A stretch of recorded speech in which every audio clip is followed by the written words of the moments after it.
छोटी बहू। माँ, तब आपको यहाँ बहुत दिक्कत होती होगी ना? हाँ, शुरू शुरू में तो हुई दिक्कत।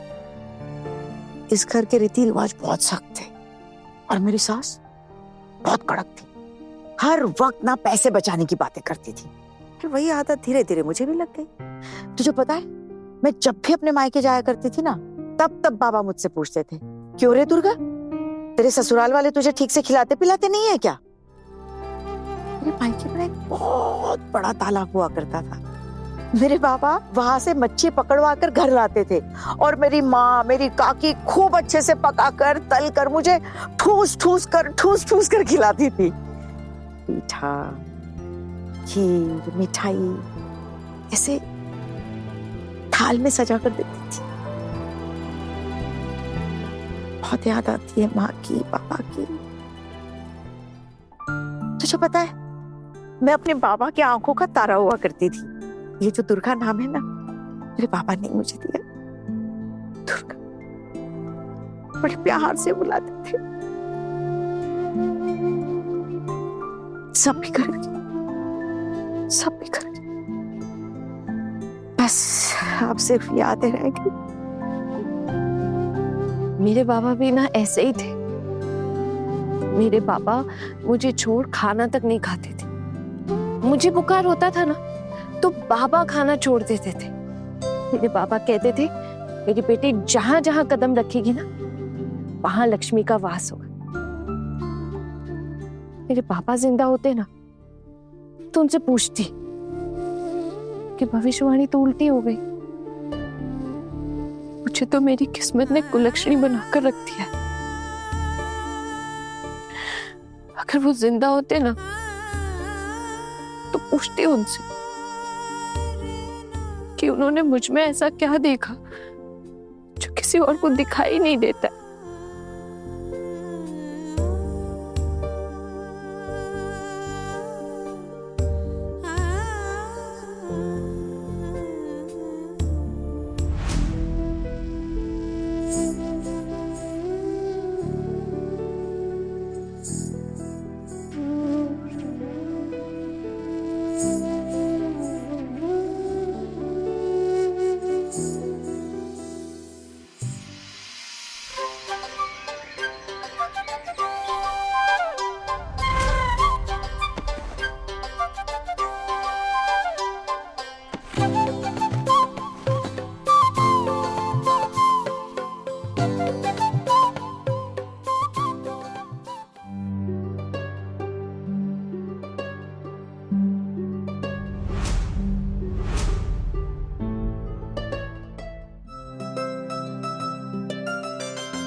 हाँ दुर्गा,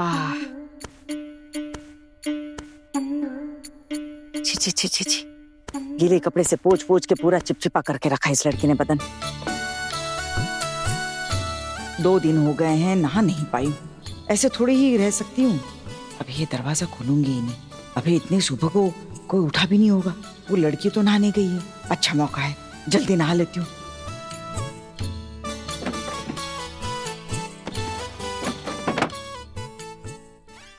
आहना जी, माँ नाश्ते में क्या लेंगी? जी दीदी, दूध लाई और केला दे रही हूँ। शादी के बाद इतने साल हो गए मुझे इस घर में, लेकिन माँ को इस तरह बिस्तर पे पड़े हुए कभी भी नहीं देखा मैंने। वैसे मुझे समझ नहीं आ रहा, उस दिन वहां पर पानी किसने गिराया था? जीजी, एक बात बोलूं मैं दीदी, वहां जब मैंने देखा था तो कोई पानी नहीं गिरा था। हो सकता है माँ ऐसे ही फिसल गई हो। अब तू जल्दी से नाश्ता लेकर जा, माँ के लिए देर हो रही है। वैसे आना, तुम मामी माँ की दिन रात ऐसे सेवा कर ही रही हो, लेकिन तुम साथ रह के ना उन्हें पटा लो, तुम्हारा काम भी बन जाएगा। और क्या, मैं उनकी देखभाल उन्हें पटाने के लिए नहीं कर रही हूँ दीदी, उनकी तबीयत खराब है इसलिए कर रही हूँ। माँ की तबीयत ठीक हो जाएगी तो मैं भी ये घर छोड़कर चली जाऊंगी। क्या तो सच में चली जाएगी आना? आना, देवर जी का चेहरा देखा है तूने? कैसे उतरा रहता है। दिन रात तेरे लिए परेशान रहते हैं, फिर से माँ कोई नया फरमान जारी ना कर दे। वो तो बस यही उम्मीद लगाए बैठे हैं कि जिस तरह से तू सेवा कर रही है, माँ तुझे मायके जाने से रोक लेगी। लेकिन मैं खुद नहीं रुकना चाहती हूँ दीदी। जिंदगी भर किसी और के एहसानों तले दबकर मैं नहीं जी पाऊंगी। लेकिन आना, अब तो एक बार शादी हो गई है ना, तो ये सब तो सहना ही पड़ेगा। हम भी सहते हैं। हम तो ऐसे ही जीते आ रहे हैं ना। देखना धीरे धीरे छोटी छोटी बातें ये सब सह लोगी तुम। हर कोई अलग होता है दीदी। शायद इस तरह जिंदगी जीना कुछ रास नहीं है।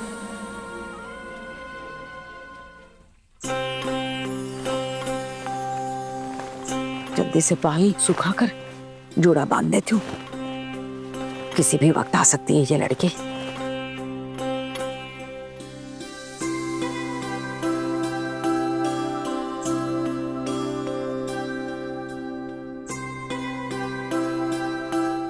आना, तेरे मायके की हालत हमसे बेहतर तू जानती है। अपना नहीं, अपनी माँ के बारे में सोच। अगर तू इस तरह से घर छोड़कर चली गई तो क्या होगा उनका? ज्यादा से ज्यादा क्या होगा दीदी? माँ बेटी दोनों भूखे मर जाएंगे। बस बस चुप कर जा। आप कुछ भी बोलती रहती है उल्टा सीधा। दे सब्जी। जो हो गया चुप ही तो हूँ दीदी। और कुछ देर में चुपचाप ये घर छोड़कर चली भी जाऊंगी। फिर जब नई दुल्हन आएगी ना, तब आप लोग उसके साथ अच्छे से गृहस्थी संभालिएगा। नई दुल्हन मतलब? क्यों? आपके देवर जी दोबारा शादी नहीं करेंगे क्या? और फिर माँ ने ये बात तो बहुत पहले ही कह दी थी, बिना डिवोर्स के शादी कैसे हो सकती है। देखा ना, ये सब ना इतना आसान नहीं होता है। सोना दीदी, आजकल डिवोर्स लेना कोई बड़ी बात नहीं होती। म्यूचुअल डिवोर्स मतलब अगर दोनों की रजामंदी से डिवोर्स हो ना, तो एक ही दिन में सारी कागजी कार्रवाई हो जाती है। ये कैसी बातें कर रही है आना? 7 जन्मों का रिश्ता होता है शादी। ये छोटी छोटी बातों पर टूट नहीं जाता। एक बात और, देवर जी तुझे कभी भी तलाक नहीं देंगे। दे देंगे दीदी, और कर भी क्या सकते हैं वो। अरे हाँ ना, ऐसी बात नहीं है। अर्जुन भैया ना बहुत अच्छे हैं, बहुत अच्छे इंसान है। वो वैसे इंसान नहीं है। वो तुम्हें बहुत चाहते हैं, बहुत प्यार करते हैं। तो पता है, अर्जुन भैया ना तुम्हारे जैसे एकदम सख्त नहीं है। उनका दिल बहुत ही नाजुक है, समझो।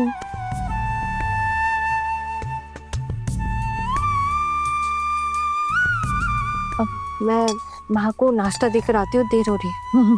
आती हूँ।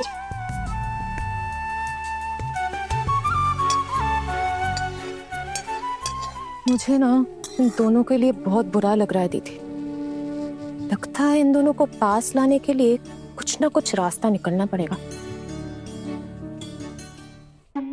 ओ माँ, कितना सुकून मिला नहाकर। शांति शांति। हे भगवान, ये लड़की अभी तक इधर आई नहीं है। बस थोड़ी देर और साथ दे दे। हे माँ, वरना आते ही ढेरों सवाल पूछने शुरू कर देगी। हाँ? आप खड़ी कैसी हुई, फिर आप बाथरूम तक कैसे गई, फिर आपने नहा कैसे लिया, साड़ी कैसे पहन ली। ये माँ पता नहीं क्या क्या पूछेगी। ये बहुत ही बड़बोली है ये लड़की। कुछ नहीं हो सकता इसका। मैं एक काम करती हूँ, तैयार होकर रजाई के अंदर घुस के सो जाती हूँ। उसको पास ही नहीं आने दूंगी। मालिश वालिश की तो बात ही नहीं होती। हाँ, चलो लेट जाती हूँ। माँ,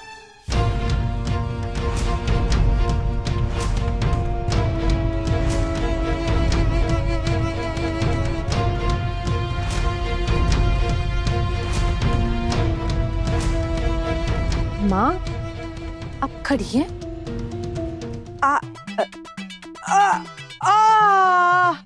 ओ माँ,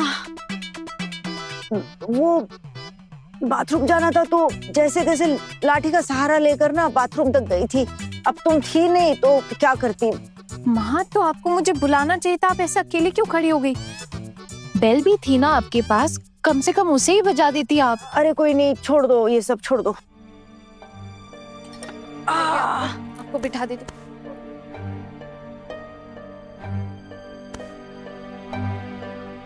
माँ, आपका बदन ऐसे यूं ठंडा क्यों है? नहीं देना है तुम्हारे इस सवाल का जवाब, नहीं दूंगी। माँ, क्या है? आप नहा कर आई हैं। क्यों? क्यों बताऊं तुझे? बोला ना नहीं बताऊंगी। पर तू होती कौन है मुझसे ऐसे सवाल पूछने वाली? हाँ, समझ गई।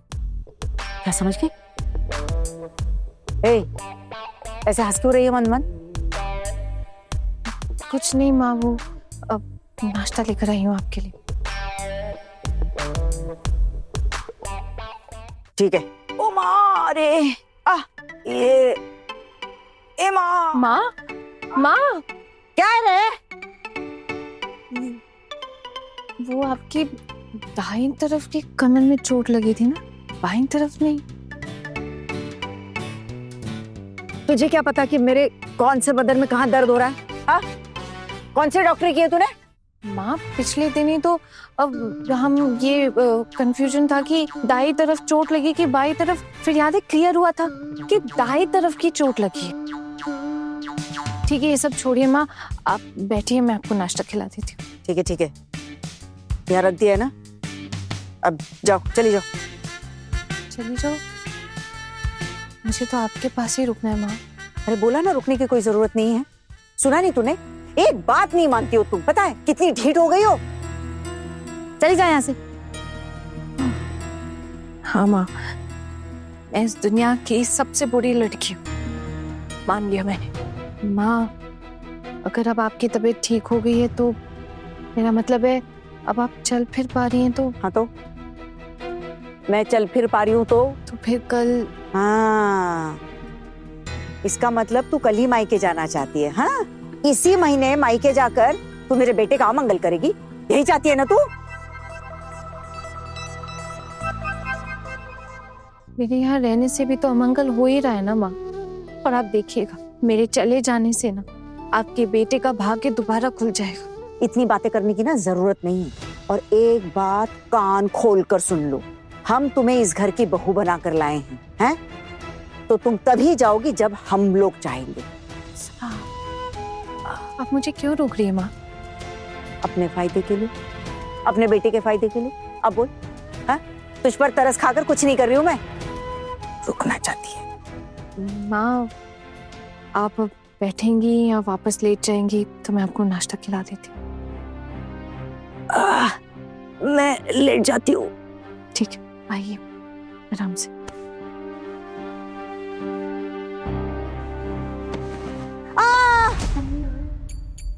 गिरा दिया रे, अब सीधा करेगी?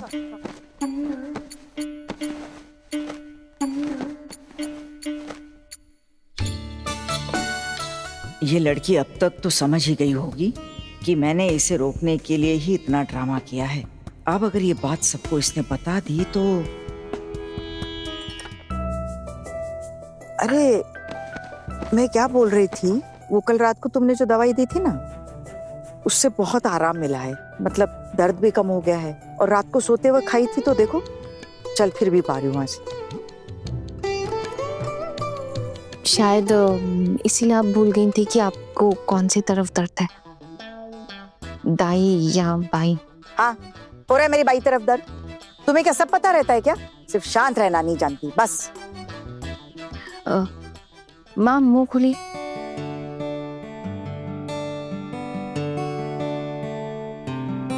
वो अब दर्द कम हो गया ना, तो थोड़ी थोड़ी भूख भी लगने लगी है। तुम मेरा काम कर दो, जाकर सबको बता दो कि अब मेरी तबीयत एकदम ठीक हो गई है और मैं चल फिर पा रही हूँ। जी माँ। क्या जी माँ? तुम जाकर क्यों बोलोगी?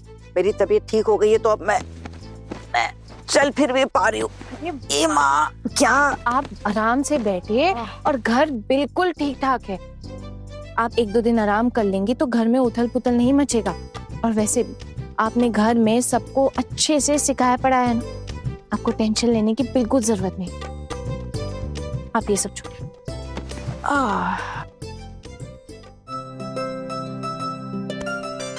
देखो खाने से ताकत आई और अब उठ के बैठी हूँ ना, अच्छा लग रहा है। वो लेटे लेटे ना उल्टा दर्द बढ़ गया था मेरा कमर का। इसीलिए बोल रही थी कि आप आराम से उठ के बैठे। अब ऐसे जल्दी जल्दी में हड़बड़ी में उठेंगी तो क्या हो जाएगा? नहीं मतलब दोबारा चोट लग सकती है ना माँ, इसलिए बोल रही थी। मजाक कर रही है क्या मेरे साथ? नहीं माँ, आप बुजुर्ग हैं, आपका मजाक कैसे उड़ा सकती हूँ मैं? आप ये कहिए। अच्छा माँ, एक बात पूछूं आपसे, आप बचपन में बदमाशी करती थी क्या? ये कैसा सवाल पूछ रही हो? मतलब कभी पेड़ पे चढ़ी हैं आप, या फिर कभी घर वालों से झूठ बोलकर चुप चुप आकर खेतों में खेला है आपने, या फिर कभी तालाब में जाके नहाया है? आप बता रही थी ना कि आपके गांव में एक तालाब हुआ करता था। मैं थी तो थोड़ी बहुत बदमाश। क्या दिन थे वो भी, जैसे कहानी हो परियों की। मैं दिन भर तालाब में पड़ी रहती थी या फिर बगीचों के पेड़ों पर। पूरा दिन उछल कूद करते थे हम लोग। अब तो ऐसे लगता है जैसे पिछले जन्म की बातें हैं ये सारी। लेकिन ये सब तुमने क्यों पूछा अभी? बस ऐसे ही माँ, कुछ खास कारण नहीं है।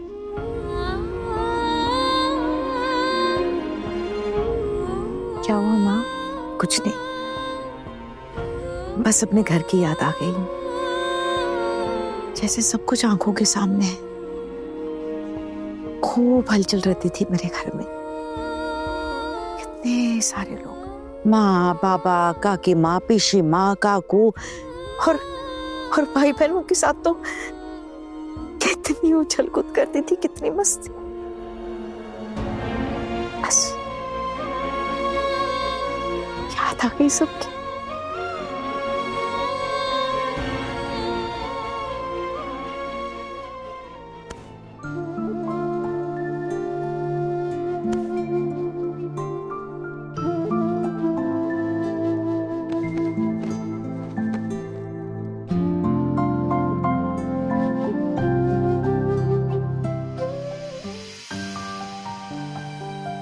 ऐसा तो हमेशा के लिए नहीं चल सकता है ना।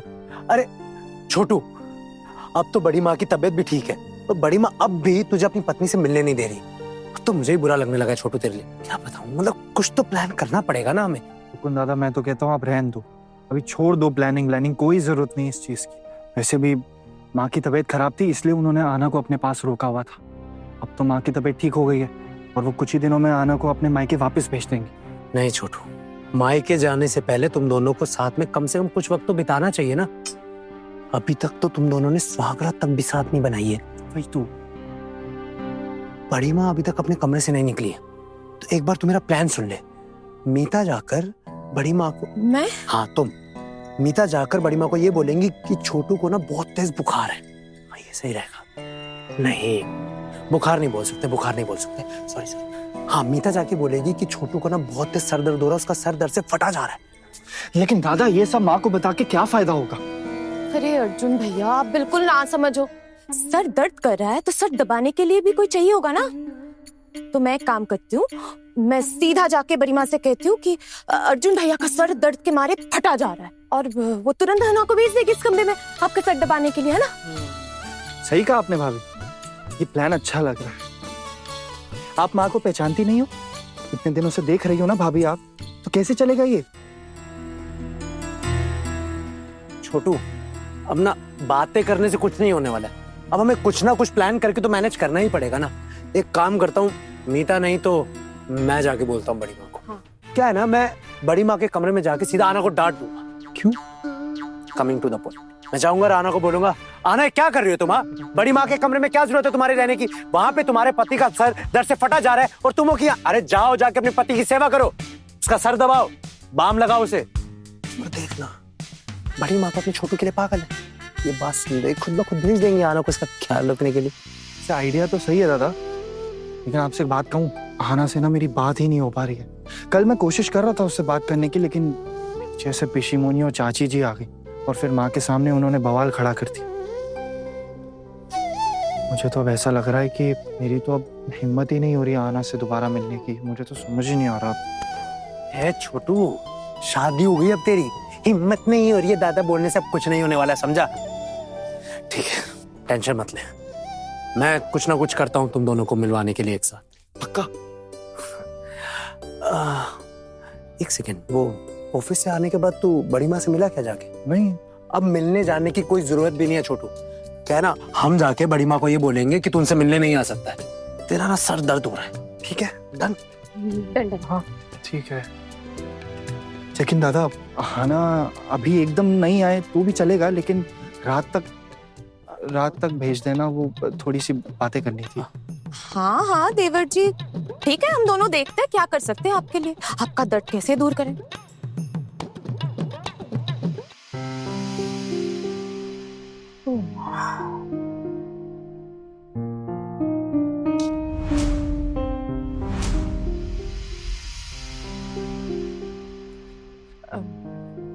बड़ी माँ,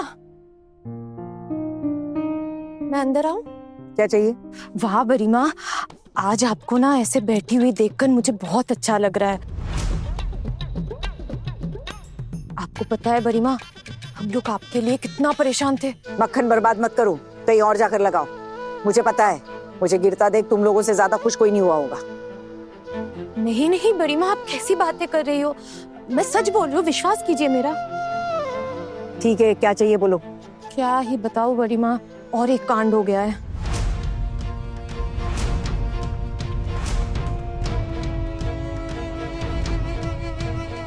हैं? अब क्या हो गया? देवर जी ना आपसे मिलने बिल्कुल भी नहीं आ पा रहे। क्यों? क्या हुआ मेरे छोटू को? ऑफिस से ही अपनी तबीयत खराब करके आए वो। क्या? अचानक क्या हो गया उसकी तबीयत को? रुको, मैं देख कर आती हूँ। हाँ, आराम से, आप इतनी हड़बड़ी मत कीजिए। दाई तरफ ना सही, बाई तरफ तो आपको दर्द है ना।